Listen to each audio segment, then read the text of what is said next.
하나님의 말씀 레위기 16장 2절에 있는 말씀을 보겠습니다. 여호와께서 모세에게 이르시되 내 형 아론에게 이르라. 성소의 장한 법궤의 속죄소 앞에 무시로 들어오지 말아서 사망을 면하라. 내가 구름 가운데서 속죄소 위에 나타남이니라. 아론이 성소에 들어오려면 수송아지로 속죄 제물을 삼고 수양으로 번제물을 삼고 거룩한 세마포 속옷을 입으며 세마포 고위를 살에 입고 세마포 띠를 띠며 세마포 관을 쓸지니 이것들은 거룩한 옷이라.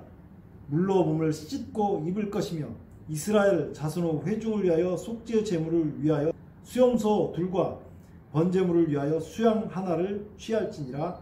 아멘. 오늘은 대속제일 혹은 속죄일, 대속제절, 속죄절이라고 불리는 속죄일에 대해서 공부를 해보려고 합니다.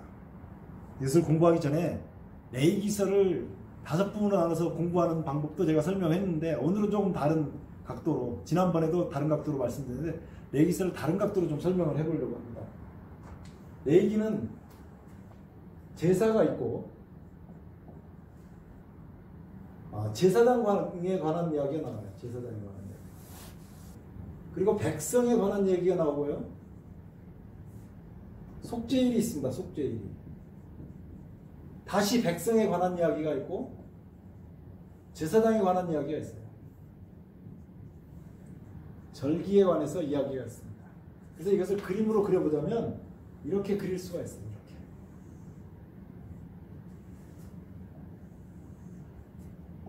대충 그림이 보이시죠? 이런 그림을 그릴 수가 있어요. 거기에 죄를 갖다가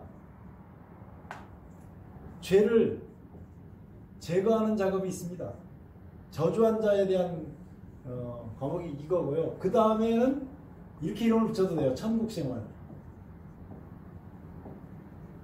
이렇게 이름을 붙여도 됩니다. 이렇게 나눠볼 수도 있습니다.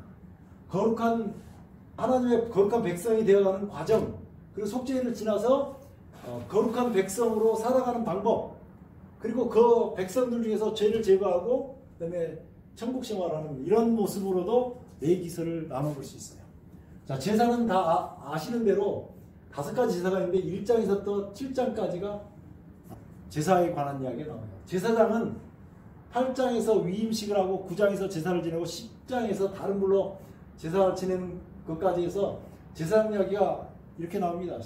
백성 이야기는 11장에서부터 15장까지 나와요.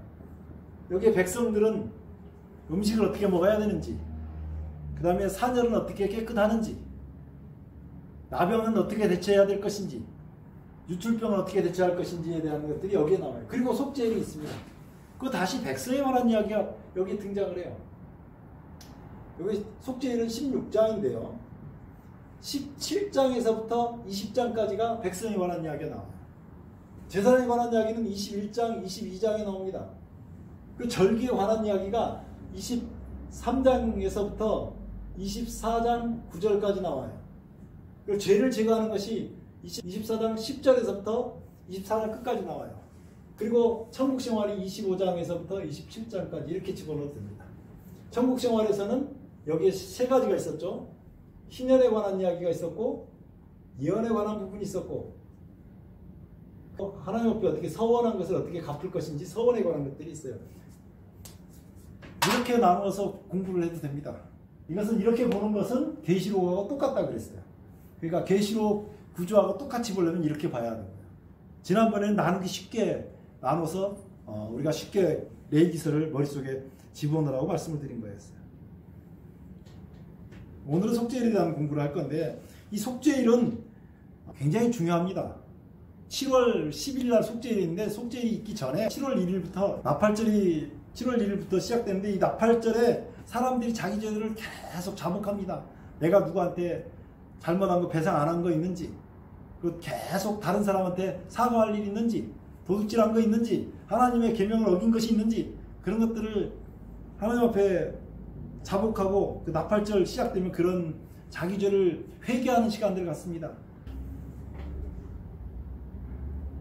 자, 속죄를 위해서는요, 염소를 2마리 준비해야 됩니다. 하나는 여호와의 염소가 있고 하나는 아사셀을 위한 염소가 있어요.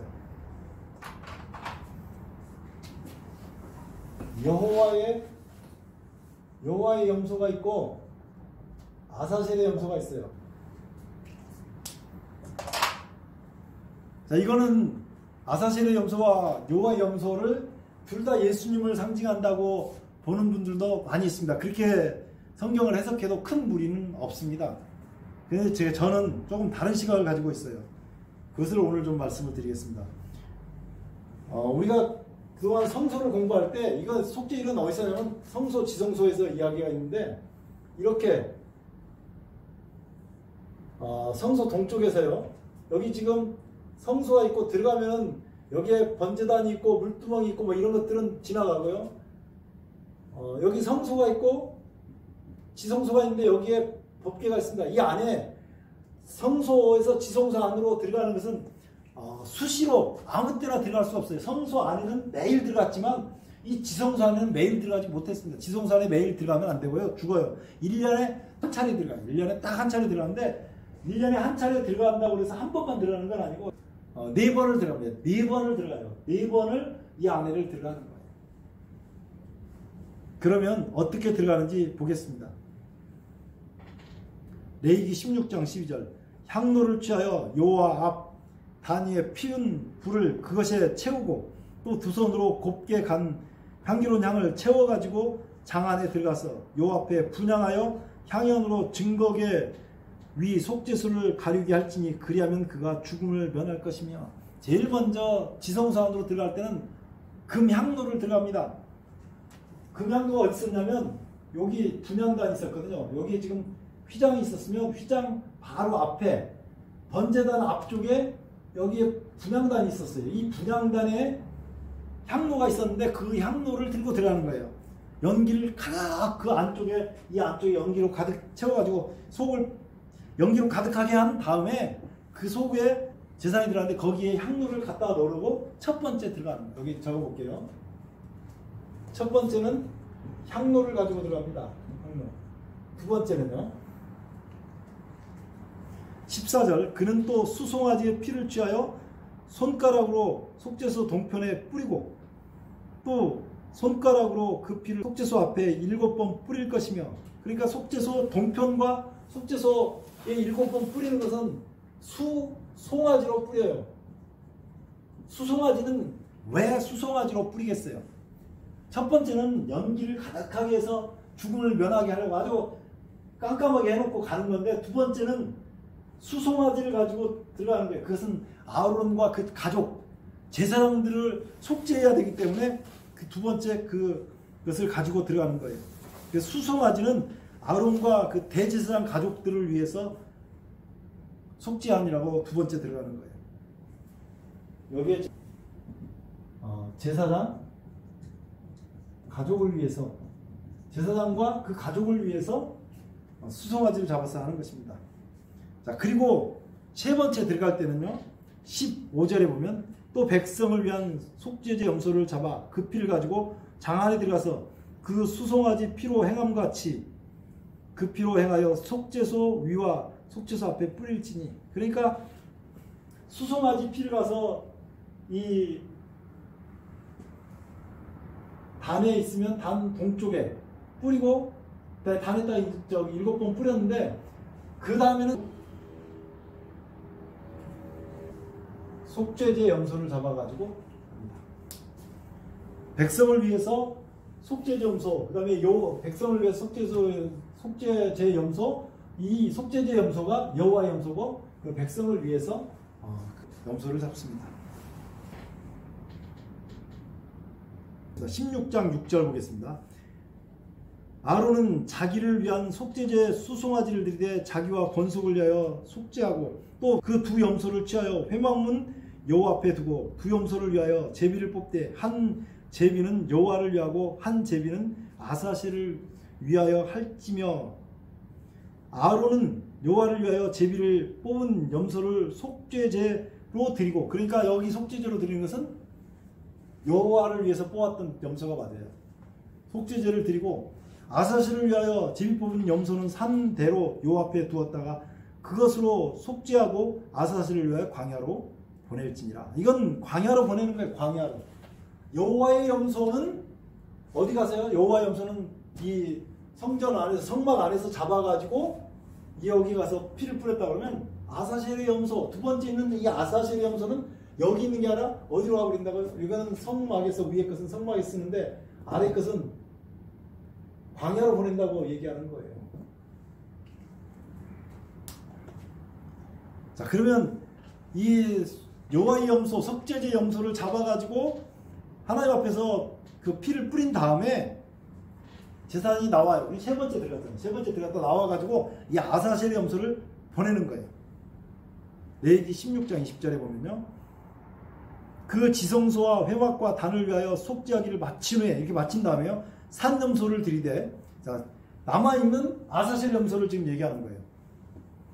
아론은 두 손으로 산 염소 머리 위에 안수하여 이스라엘 자손의 모든 불의와 그 모든 죄를 구하고 그 죄를 염소의 머리에 두어 미리 정한 사람에게 맡겨 광야로 보낼지니 염소가 그들의 모든 불의를 지고 무인지경에 이르거든 그는 그 염소를 광야에 놓을지니라. 사람이 없는 곳으로 염소를 끌고 가가지고 염소를 거기 놓는다고요.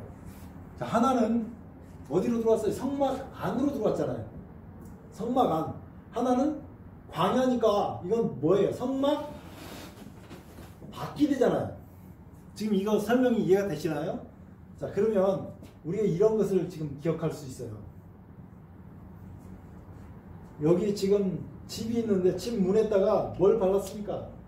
지난번에 다 제가 여러 차례 설명했던 것이라 피를 발랐잖아요. 이렇게 피를 발랐잖아요. 그래서 이게 십자가에 피가 있는 집 안에 있으라고 그랬어요? 밖에 있으라고 그랬어요? 집 안에 있으라고 그랬어요. 집 안에. 이렇게 있을 때는 멸망하는 천사가 넘어가는, 이 집 밖에 있는 사람들은 다 멸망이고 집 안에 있는 사람들은 구원을 받았어요. 자, 염소 하나는, 여호와를 위한 염소는 이 성막 안에 똑같은 이 집이, 보세요. 집이 뭐 십자가에 피 바른 집이 지금 구원인데, 여기도 똑같이 십자가에 피를 바른 집 안에 여기에 무슨 염소가 들어왔어요? 여호와의 염소는 이 안으로 들어왔어요. 그러면 이 집 밖에 있는 염소, 아사셀 염소는 이렇게 비교해, 두 개를 비교해 보니까 이 아사셀의 염소는 무슨 염소가 아니에요. 하나님 앞에 속죄하는 염소가 아니에요. 성 밖에 있는 거죠. 왜 이렇게 했느냐? 이렇게 보시면 돼요. 자, 죄를 짊어지고 가신 분은 우리 예수님이에요. 그러니까 예수님이 죄에 책임이 있어요, 없어요? 예수님이 죄를 만들어냈습니까? 아니잖아요. 예수님은 왜 죄를 짊어지면 창조주로서 인간을 만들고 인간이 죄에 빠져서 허덕이는 것을 보고 너무너무 안타까워서 인간 대신 죄짐을 짊어지기를 원하셨어요. 그래서 예수님께서는 죄짐을 짊어지고 골고다 언덕을 그렇게 힘들게 올라가신 다음에 십자가에서 못 박혀 죽으신 거거든요. 누구를 위해서요? 인간의 모든 인간들의 죄를 위해서. 그런데 죄는 누구한테부터 시작됐어요? 사단 마귀한테서부터 시작됐잖아요.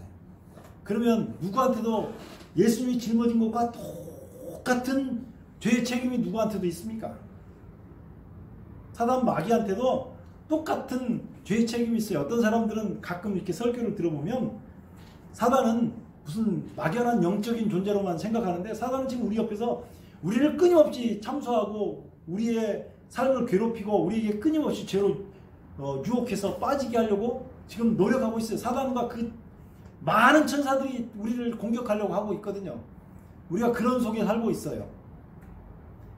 인간이 진 모든 죄의 최종적인 책임은 예수님이 지셨지만, 인간이 진 모든 죄의 원인과 모든 죄의 최종적인 또 책임을 또 져야 될 존재는 사단이에요. 그래서 아사셀 염소하고 여호와 염소가 똑같은 모양으로 생긴 똑같은 모양이에요. 죄를 짊어서 죄로 누더기가 된 거죠. 예수님은 죄를 다 짊어지셨기 때문에, 자원에서 지셨기 때문에 예수님은 죄의 모양을 간 거고, 아사셀 염소는 죄의 원흉인 사단을 상징하기 때문에 광야로 보내는 거예요. 이 지금 첫 번째 이 아사셀 염소도 예수님을 가리킨다고 해석을 해도 무리는 없다고 제가 말씀을 드렸어요. 그러나 제가 볼 때는 이게 더 성서적이라고 보여지는 거예요. 계시록 11장을 한번 보시기 바랍니다.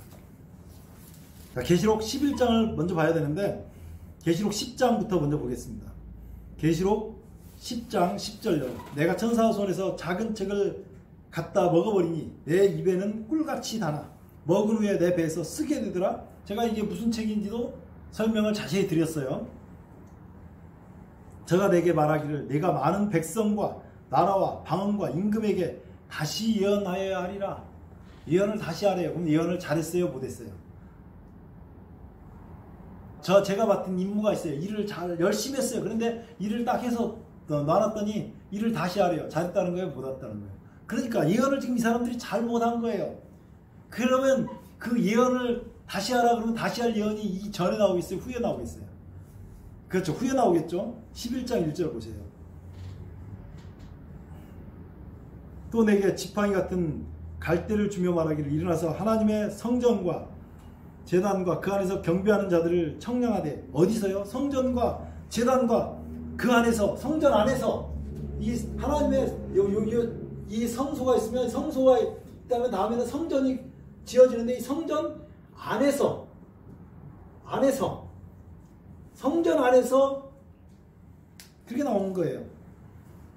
내게 지팡이 같은 갈대를 주며 말하기를 일어나서 하나님의 성전과 그 제단과 그 안에서 경배하는 자들을 청량하되. 하나님의 관심은 온통 성전 안에 있는 사람들에게 관심이 있어요. 이 성전이 누구라고요? 이 성소가 누구라고요? 이 집이 누구라고요? 예수님이에요. 다 이 집도 예수님 십자가를 상징하는 집도 예수님을 상징하는 거고, 성막도 예수님을 상징하고, 이 성전도 예수님을 상징하는 거예요. 요한복음 2장에 보면 예수님께서 성전을 정결케 하신 다음에 많은 사람들이 왔어요. 당신이 이런 일을 행하니 우리에게 무슨 표적을 보이겠느냐? 표적 얘기를 하잖아요. 이 표적 얘기가 계시록에 오면 인이라는 말이에요. 무슨 표적을 보이겠느냐라고 물어보니까 예수님께서 너희가 이 성전을 하라. 내가 사흘 동안에 일으키리라. 그러나 예수님은 자기 육체를 가리켜서 말씀하셨거든요. 그러니까 예수님이 성전이에요. 이 예수님이 성전이라는 것은 너희가 성전을 헐라? 그러잖아요. 헐라. 헐라는 것은 이건 십자가를 얘기하고요. 내가 사흘 만에 일으키리라. 이거는 부활을 얘기하는 거예요. 그러니까 십자가와 부활을 가지고 말씀하시는 거예요. 예수님이 생애 중에서 가장 중요한 것은 십자가와 부활인데 그 십자가와 부활을 통해서 성전이 완성된다고 얘기하는 것입니다. 그러니까 이게 전부 다 성전 안에서 그 얘기를 하는 거예요. 2절 보세요. 계시록 11장 2절. 성전 방마당은 청량하지 말고 그냥 두라. 관심이 없다니. 성전 방마당은. 요한복음 2장을 좀 보겠습니다. 요한복음 2장 13절에 있는 말씀을 좀 보겠습니다. 요한복음 2장 13절요. 유대인의 유월절이 가까운지라 예수께서 예루살렘에 올라가셨더니 성전 안에서 소와 양과 비둘기 파는 사람들과 돈 바꾸는 사람들을 앉은 것을 보시고 노끈으로 채찍을 만드사 양이나 소를 다 성전에서 내어 쫓으시고 돈 바꾸는 사람들의 돈을 쏟으시며 상을 엎으시고 비둘기 파는 사람들에게 이르시되 이것을 여기서 가져가라. 내 아버지 집으로 장사하는 집을 만들지 말라 하시니, 교회에서는 어떤 경우에도 장사하는 집을 만들지 말라고 얘기합니다. 교회는 장사하는 곳이 아니에요. 내 아버지의 집으로 장사하는 집을 만들지 말라 그랬잖아요. 교회는 기도하고 말씀 듣고 하나님의 말씀이 선포된 사람들이 와서 회개하는 심령으로 교회에 와서 있어야 되지, 교회는 절대로 장사하는 집을 만들면 안 돼요.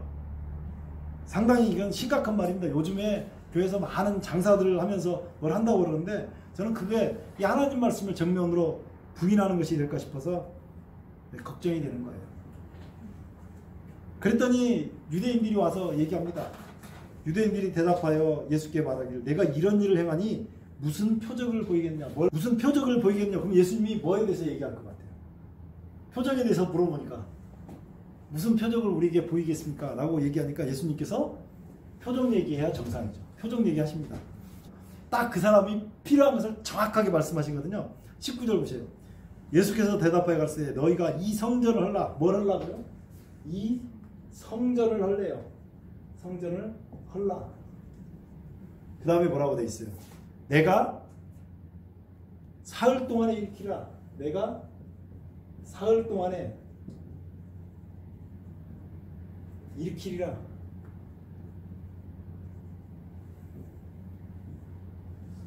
이렇게 말씀을 하셨단 말이에요. 너희가 이 성전을 하라. 내가 사흘 동안에 일으키리라. 유대인들이 이해를 못했어요. 그래서 유대인들이 이렇게 물어봅니다. 유대인들이 가로되 이 성전을 46년 동안 지었거늘 내가 3일 동안에 일으키겠느냐. 그러니까 유대인들이 생각하는 건 예수님께서 지금 성전을 깨끗하게 한 그 성전을 생각했고, 예수님은 그 다음번에 나오는데 다른 것을 얘기하는 거예요. 21절. 그러나 예수는 성전된 자기 육체를 가리켜 말씀하신 것이다. 그러니까 너희가 이 성전을 하라. 이 성전은 누구라고요? 이게 예수님이라고 얘기하는 거예요. 예수님은 성전된 자기 육체를 가리켜서 말씀하신 거라고. 예수님이 성전이라고 얘기하는 것입니다. 예수님. 자, 그러면서 뭐라고 얘기하냐면, 그 성경에 기록되어 있냐면, 죽은 자 가운데서 살아나신 후에야. 헐라는 것은 뭐예요? 죽은 자잖아요. 죽은 자 가운데서 살아나신 후에야. 이렇게 됐는데 죽은 자는 뭡니까? 이게 십자가예요. 그리고 살아나신 것은요, 이건 부활이죠. 십자가 부활 없이 기독교가 존재하지는 않습니다. 절대로 십자가 부활 없이 기독교가 존재하지 않아요. 계시록에 나왔던 그 성전은 예수 그리스도를 얘기하는 거고, 그 계시록에 나왔던 이 하나님의 이는 예수 그리스도의 십자가와 부활을 얘기하는 거예요. 십자가 부활은 기독교 말고 다른 종교에 존재하지 않습니다. 출애굽기 30장 11절입니다. 여호와께서 모세에게 일러 가라사대 내가 이스라엘 자손의 수요를 따라 조사할 때 조사받은 각 사람은 그 생명의 속전을 여호와께 드릴지니. 뭘 드리라고요? 생명의 속전을 드리라고 합니다. 생명의 속전을 드리라고 해요. 생명의 속전을 여호와께 드릴지니 이는 그 계수할 때 그들 중에 온역이 없게 하려 함이라. 그러니까 생명의 속전을 드리는데 이것은 온역이 없게 하겠다고 얘기하는 것이에요. 온역이 있으면 모든 사람이 멸망합니다. 애굽에 내렸던 10재앙도 온역을 내리지는 않았어요. 온역이 내리면 그 지나가는 자리에 아무도 남지 않고 가는. 요즘 코로나요? 온역 아닙니다. 하나님께서 만약에 온역을 내리시면 지구상에 살아남을 사람이 없어요. 쫙 밀고 가는 온역이 지나가는 자는 다 죽어요. 살아남는 경우가 없어요. 온역이 지나가면 거기에서 마치 노항수로 물 완전히 덮여가지고 방주 안에 딱 들어가 있는 사람만 살듯이 온역이 되면 그렇게 멸망하거든요. 13절 무릇 계수 중에 드는 자마다 성소에 세겔들어 반세겔을 낼지니 한 세겔은 20게라라. 여기서 20게라라는 가장 작은 단위입니다. 20게라를 내는데 이게 얼마 안 된다는 아주 작은 단위를 얘기하는 거예요. 우리나라 돈으로 말하면 1원짜리 20개. 1원짜리 20개면 얼마예요? 20원. 그거 내라고 하는 거죠. 생명의 속전으로 누구나 낼 수 있게. 20원 없어서 생명의 속전 못 낼 사람이 없잖아요. 뭐 어떤 사람은 200원이라고 얘기하는 분도 있어요. 뭐 어쨌든 그 돈 없어서 못 내지는 못한다고요. 자, 그런데 이게 이런 것입니다. 무릇 계수 중에 드는 자 곧 20세 이상 된 자가 여호와께 드리되 20살 이하로는 내라고 말도 안 해요. 자, 15절 너희의 생명을 속하기 위하여 여호와께 드릴 때 부자라고 반세겔에서 더 내지 말고 가난한 자도 잘하고 덜 내지 말지며. 그게 부자나 이 생명의 속전은 부자하고 가난한 자가 차이가 있어요, 없어요? 예, 차이가 없습니다. 이 차별이 없어요. 차별이 존재하지 않아요. 자, 근데 어디 쓰는지 보십시오. 너는 이스라엘 자손에게 속전을 취하여 회막을 공사했으라. 그 속전을 취해가지고 회막이 뭐냐면 이게 회막인데 여기 지금 성막이라고도 하고 이걸 회막이라고도 하는데 여기에 쓰라고 하는 거예요. 회막하고 성막에 여기에 쓰라고 하는 겁니다. 이것을 건축할 때 반세겔로 이것을 건축했어요. 교회는 생명의 속전으로 건축된다. 그걸 얘기하는 거예요. 무슨 말이냐면 아까 우리가 지금 예수님께서 죽은 자가 이 십자가 부활이라고 그랬는데 살아나신 것이 부활이라고 그랬는데 십자가 부활 근데 십자가에서 흘리신 그 피로 우리 생명의 속전을 지불하셨잖아요. 예수님께서. 그 피로 참 이 성막이 지어져야 돼요. 교회는 예수님의 피로 이 피값으로 생명의 속전으로 교회를 지라고 하는 거예요. 똑같이 부자나 가난한 자는 차별 없이 20원이나 200원 없어서 돈 못 내는 사람이 없잖아요. 너는 이스라엘 자손에게서 속전을 취하여 회막을 봉사했으라. 이것이 여호와 앞에서 이스라엘 자손의 기념이 되어서 너희의 생명을 속하리라. 아멘. 이렇게 우리 생명을 속하는 것은 생명의 속전을 지르는데 예수님께서 십자가에 달려서 피를 흘리시고 부활하신 것처럼 여 집에 물 인방과 술주에 피를 바르고 멸망한 천사가 넘어갔잖아요. 이것이 6월절이에요. 예수님 오시기 1500년 전에 예수님 오시기 1500년 전에 정확하게 문인방과 술주에 피 바르면서 십자가의 모양으로 피 바르면서 예수 그리스도를 기념하는 것이 이게 교회의 모습인데 집안에 다 들어가 있는 것처럼 이렇게 해서 들어가라고 한 거예요. 그래서 여호와의 염소와 아사셀의 염소는 사단을 상징하는 거고 여호와의 염소는 예수 그리스도를 상징하는 건데 이렇게 속죄소 염소를 잡은 다음에 네 번째 나와가지고 아사셀 염소를 광야로 내보낸 다음에 그리고 네 번째로 제사장이 이 성소 안으로 지성소 안으로 들어갈 때는 여기 첫 번째 넣었던 향로 있잖아요. 이 향로를 이제 가지고 나오는 거예요. 이거 향로를 밖으로 가지고 나오는 거예요. 이 향로를 밖으로 가지고 나와가지고는요, 성소 밖으로 나옵니다. 여기서 성소 밖으로 나와가지고 바닥에다가 싹 하정없이 팽개쳐 모든 것이 끝났다. 그게 계시록에 7인과 7나팔 그 얘기가 나오는데 7인에서 성도들의 기도를 이 향로에다 받아가지고 여기 있는 향로에다 받아가지고 하나님 앞에 가지고 올라가거든요. 그러면 하나님께서 거기다가 불을 담아줘요. 불을 담아주고 그 불을 거꾸로 쏘면 이 세상에 멸망하는 그 번개, 음성, 뇌성, 지진 이런 그것들이 땅으로 재앙들이 쏟아지는데 그것을 상징하기 때문에 향로를 밖으로 가지고 나와가지고 사정없이 팽겨치면서 이렇게 끝나는 거예요. 그래서 4번 들어가요. 1년에 하나님 앞에 지성소 앞에 들어갈 때는 그 대속죄일에 속죄일에 향로를 가지고 한번 들어가고 그다음에 수송하려 가서 제사장 가족들의 속죄를 위해서 한번 그다음에 속죄제 염소를 가지고 백성들을 위한 속죄제 염소로 한번 그리고 아사슬 염소를 광야로 내보낸 다음에 향로를 가지고 밖으로 나오기 위해서 지성소에 이렇게 4번 들어갑니다. 한 차례 7월 10일 날 있었던 일. 이 다음에는 7월 15일부터 21일까지 초막절이 시작돼요. 그때는 예수님이 이 땅에 만약에 재림하시면 그 초막절은 그 예수님의 재림을 상징하거든요. 예수님과 같이 영원히 하늘에 산다는 것을 상징하기 위해서 그렇게 보여주는 거예요. 오늘 속죄일을 이야기를 여기서 마치면서 이 모든 것의 중심에 뭐가 있습니까? 예수 그리스도의 십자가의 피가 있어요. 예수 그리스도의 십자가의 피가 우리를 살리고 우리가 하나님 앞에 나아가게 하는 역사를 보여줍니다. 그래서 오늘 예수 그리스도의 십자가를 내 가슴에 품고 예수님과 함께 동행하면서 예수 그리스도를 개인의 구주로 영접하게 되시기를 예수 그리스도의 이름으로 축원합니다. 기도하겠습니다. 아버지 우리 하나님 은혜를 감사합니다. 당신께서 주시는 그 놀라운 사랑 모든 것이 예수 그리스도로 지배하게 되는 것들을 배우게 되었습니다. 대속죄일에 1년에 한 차례 4번 지성소에 들어가는 이 과정을 통해서 그리스도의 십자가의 보혈이 얼마나 큰 것인지 그것들을 깨닫게 해주셔서 감사합니다. 주님, 우리가 생명의 속전을 지불하신 주님의 그 놀라운 것들을 우리의 것으로 삼게 하시고 주님 뜻대로 살 수 있도록 은혜 베풀어 주시옵소서. 예수님 이름으로 간절히 기도드리옵나이다. 아멘.